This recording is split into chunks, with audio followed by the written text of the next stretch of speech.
Okay, guys, this is Kelly Commentates. How are you all doing? How are we feeling? The Grand Prix series, the Grand Prix circuit, is upon us, you guys. We have less than a week, and the Grand Prix is going to be starting with Skate America in Allen, Texas. So I just am too excited. I don't know about you all, but I just look forward to this time of year all the time. And I thought I'd just try something different. I'm not making a video. I'm not, laying out the all the details or going over the scores. I just wanted to have unfiltered talk because a lot of times like on the videos, I don't know, I feel like I have a duty to kind of report what's going on. But one thing I like about skating, and I'm sure you've realized by now if you've watched any of my videos, is that I love skating for its art form. I just find it one of the most interesting and unique sports in the world because it's a truly a combination of very difficult athleticism, like extremely difficult. Like it's an elite sport for sure. And you combine that with artistry, and I just love it. And because of that, it is a subjective sport. Even though the 6.0 system was abolished and we're trying to make it more objective and make the scores really, specific, I still think at the end of the day, it's a subjective sport, especially ice dance. One of my commenters on my page was saying, like, she was basically saying, I do not understand ice dance scores and I don't even bother. And honestly, I understand that because it's so subjective, you're almost kind of like, what's happening? Like, what just happened? And the thing about ice skating is that it moves so fast. Even though I talk a lot about how it's not as popular in the US anymore, the competitions just go on and on. And like, you'll have one competition after another after another. There's regional competitions, there's international, there's national. And because of that, it's really easy to just kind of get lost in the fray. Like, I feel like there's almost too much skating for us to truly like sit back and enjoy. Not to mention, I'm sure most of you have your own lives going on, whether you're in school, whether you work, whatever it is. I just feel like life is so busy nowadays that it's really hard to, basically reflect upon ice skating and stuff. So, yeah, so today I just kind of wanted to talk about skating and just kind of do it more freeform. You might hate this, but this is just another way for us to talk about ice skating. My goal with this channel, and I mean, I don't know, it's so crazy because I've been wanting to do this channel for so long. I actually made a video commentating on Carolina Costner in 2017, and I believe that's when I made this channel. And I had this big dream and I had a vision of what I wanted to do. And honestly, life just kind of happened. And I'm finally at a place in my life where I'm like, you know what? This year, my whole plan for this channel is I'm just going to commentate on every single competition. So I'm literally trying to just produce content related to every competition. I think one thing that motivates me is if you listen to some of my other videos, I'm sad that it's not as popular in the US as it once was. I mean, it's so disappointing because we've had so many good skaters over the past couple decades, from Evan Lysacek winning the 2010 Olympics from the US, Nathan Chen winning gold in 2022. Um, we've just had a lot of really good skaters. I mean, Sarah Hughes in 2002, I feel like that was that was our last Olympic gold medalist for the ladies singles. And I thought we just went out with a bang, and I'm like, why is it not popular anymore?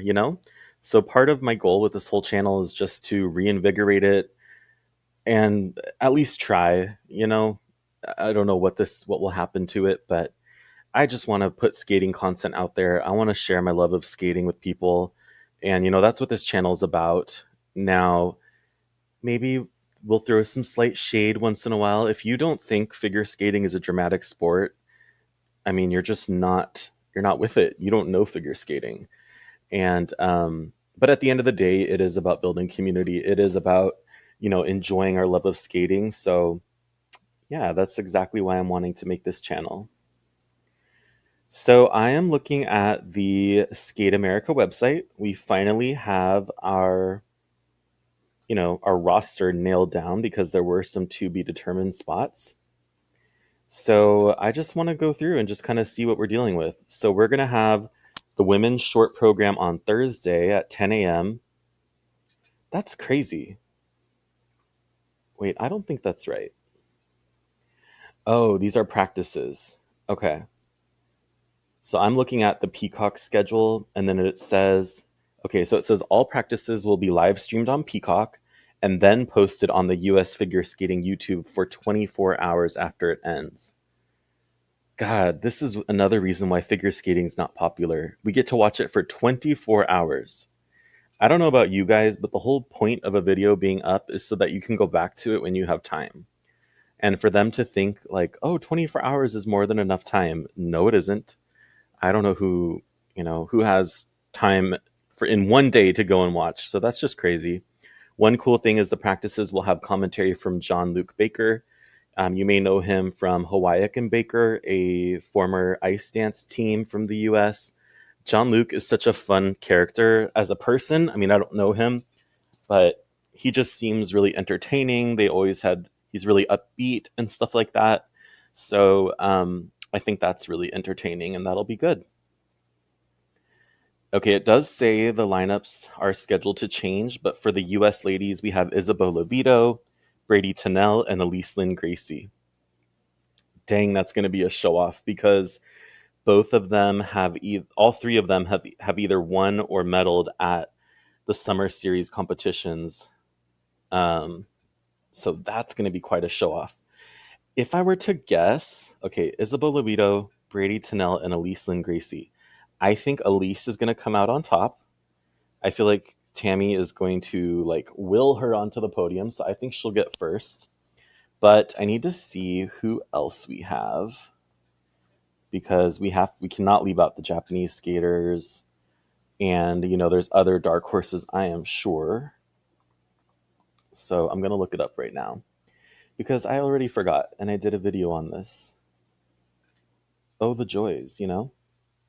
Oh, we have Nina Pinzarone from Belgium.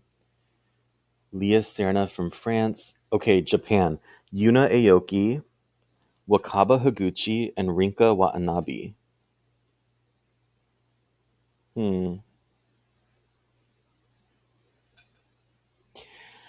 Okay. Ooh, this is hard. Wakaba Higuchi's coming back. She was the silver medalist in 2018. I'm so happy she's still skating. She's an amazing skater. She does have a triple axel. I don't know if she's going to be bringing it here. Oh, Min Che is coming back too. And she won. Well, let's see here. Am I mixing her up? Oh, I'm thinking of Cheon. Kim Cheon, but this is Min Che. But she's still a good skater too. And we have Livia Kaiser. Okay. Okay, I think Elise Lynn Gracie's gonna be first. Ooh. I think Isabeau will be second, and then one Japanese lady will be third, and I think Brady will be fourth. So I think maybe Yuna Aoki or Wakaba will be third. So there you have it. That is my prediction. But dang, this is going to be a really good competition. Like it'll be intense. I think for everyone, like the US ladies, the Japanese ladies, Nina Pinzaroni, she's done really good before. I don't think I've seen her this season, so I really don't know. Okay, so it looks like the women's short program is on Friday, October 18. That's what I'm thinking. And then I know that the free program is on Saturday. Okay, you know what? I need the actual schedule. Here we go. Okay. So women's short program is Friday, October 18 at 7:25 p.m. That's Central Time. The pairs are right before them with the short program at around 6 p.m.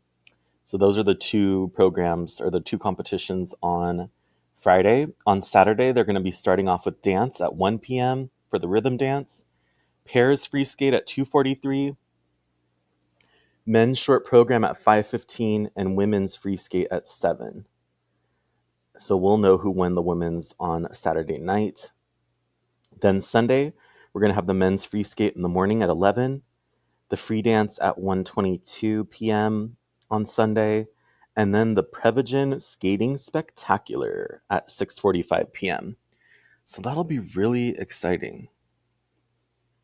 Okay, let's see who else is here. So in the men, Wesley Chu, Kevin Amos is back, Nika Agadse, Kaomura, Koshira Shimada, Nosomu Yoshioka. Dang, these are good skaters. Denis Vasilyevs, he just got second place at a competition. Donovan Carrillo from Mexico, he's a really fun skater. And then from the US, Lucas Brassard, Ilya Malinin, and Maxim Naumov. So obviously, I think Ilya's going to win. I think one of the Japanese men will be second, so maybe Kaomura or Koshiro Shimada, perhaps. And then I would guess for third place, maybe Kevin Amos. I don't think Nika Agatse will do it. That's a Terry Tutberitsa student, by the way. I don't think he's going to get on the podium. Maybe Lucas Brassard, he's good. Or Denis Vasilyevs. I feel like he has had some good results this season. I feel like he'll be on the podium. I'm going to go with Denis for third. All right, for the pairs, I do not know most of these pairs. I don't know if they're newer, I just haven't been paying attention. But we have our national champions, Ellie Kam and Danny O'Shea. We have Alisa Efimova and Misha Mitrofanov from the US, and Katie McBeath and Daniel Parkman from the US. And then in ice dance, we're going to have Madison Chalk and Evan Bates, Isabella Flores and Ivan Desyatov, and Leah Neset and Artem Markelov. Okay. I just thought of something, you guys. Have we seen Madison Chalk and Evan Bates this year, or do we even know what they're doing? I don't even think we know what program they're doing this year.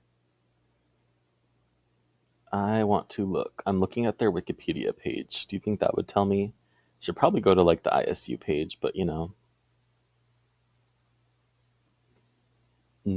And then, by the way, Chalk and Bates are Olympic gold medalists. Have y'all remembered that? It's crazy because before the last Olympics, the French team, and I can't believe I can't remember their names. They're beautiful. They're amazing. It's Gabrielle, the French pair who won the Olympics. Hopefully you know who I'm talking about. Her top came off at the Pyeongchang Olympics, unfortunately. So like when they were still around, I remember Chalk and Bates. Unfortunately, I feel like they were undervalued at that time because I felt like there was just one possible winner. You know what I mean? And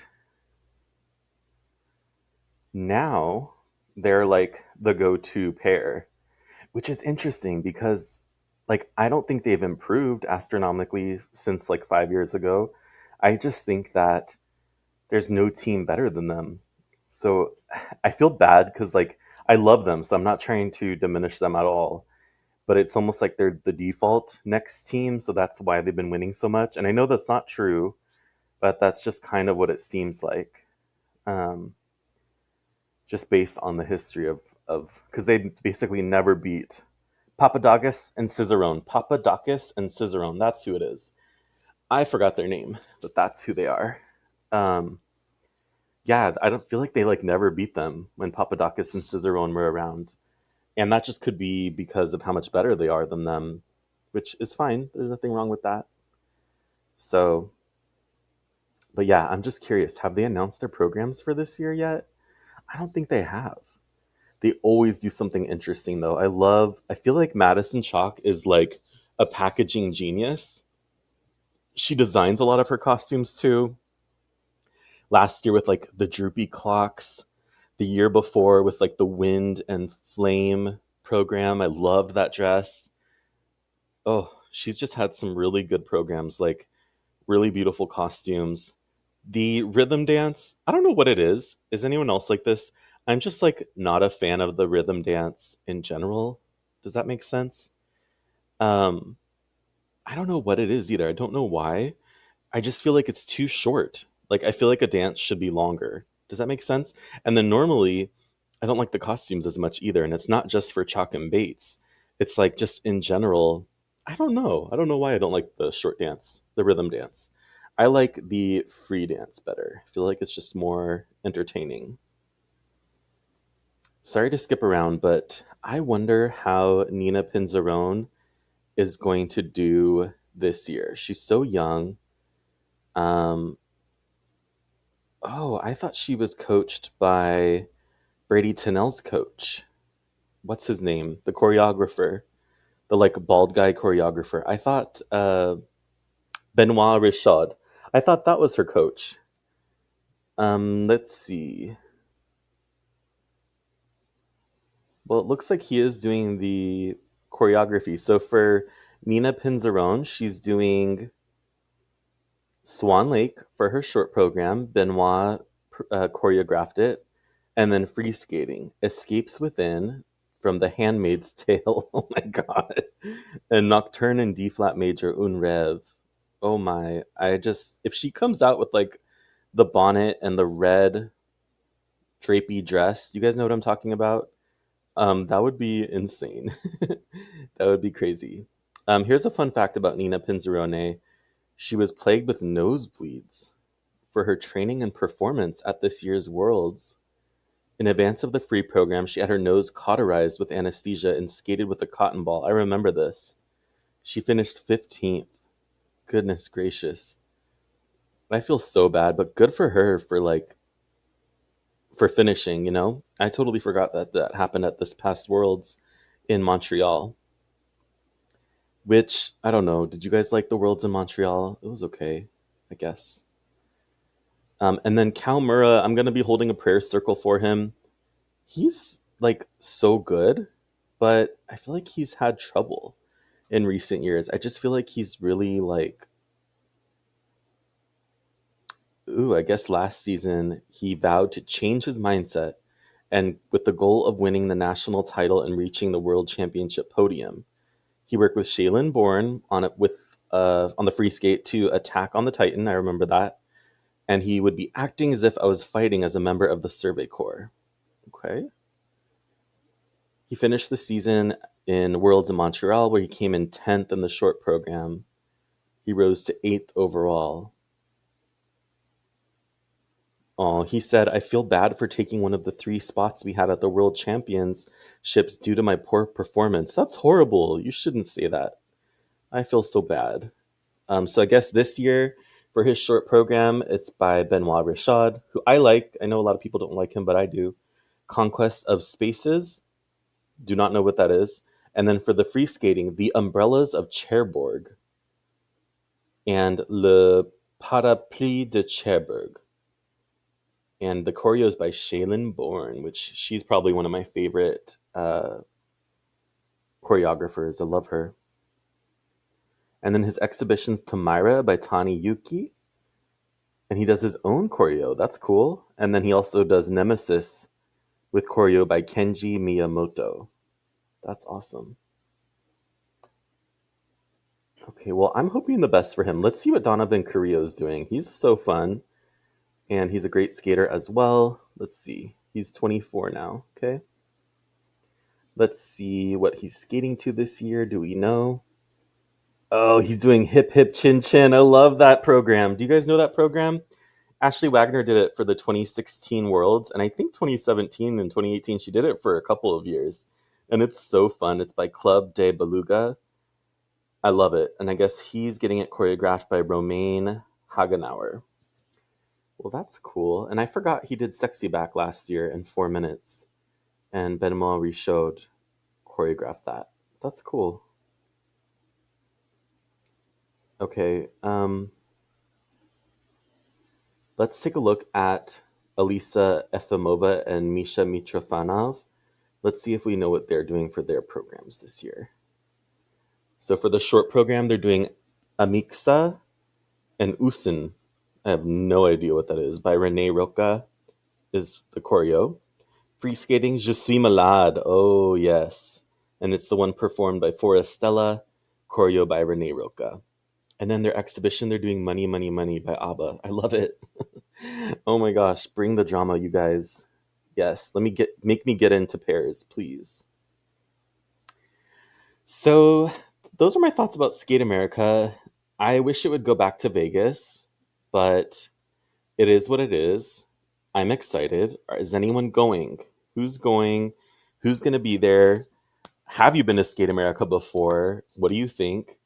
And yeah, let me know in the comments. I'd love to hear just more about your involvement with skating. Have you been to a competition? If you haven't, what would you like? Where would you like to go? Which competition? Is there a certain competition or a city where you'd like to go? I am so on the fence. I want to go to Boston World so bad, but I just don't know. It's in March. I'm like, just thinking of everything I would need to do if I want to make that happen. So I'm hoping I can, but I don't know. But I just feel like with it being in the US, I think I have to go, you guys. I think I have to. So, oh, and then there was one other juicy news I wanted to talk about. Did you guys see how the CEO of USFS was, well, I guess not fired, but resigned to pursue other interests? You guys, why would that happen the week of a major international competition? That is so crazy. And it's insane to me because for years people have said, "Oh, USFS is so old school. They don't, they don't meet with the times. They're, just kind of, I don't even know, like persnickety is the word I would use, I guess, or just like very old school minded, and like it's run by like the same group of people." Well, this kind of proves it because I heard that this CEO used to work somewhere else. Like she is an outsider, and then suddenly she resigns the week of Skate America. I think that's crazy. Like I don't even know what would be the reason that would happen like this. Something must have gone down behind the scenes. And honestly, this is another reason skating is failing in the US, in my opinion, or at least it's not as big as it should be, being such an interesting sport, is because of crap like this, where, I don't know, it just like leaves a bad taste in your mouth, you know? But put it in the comments below. Like, did you hear about that story? What are your thoughts on it? I am just like, I don't even know. All right, y'all. This was just kind of a little session called Skate to the Point, Unfiltered Ice Chat. If you like this, let me know. It is something I would like to do maybe every week before the competition on the Grand Prix circuit, just to kind of chat, go over whatever is coming to our mind, and just kind of leave it, go from there. So thank you so much, as always, for watching. I do appreciate it so much. This is Kelly Commentates, over and out.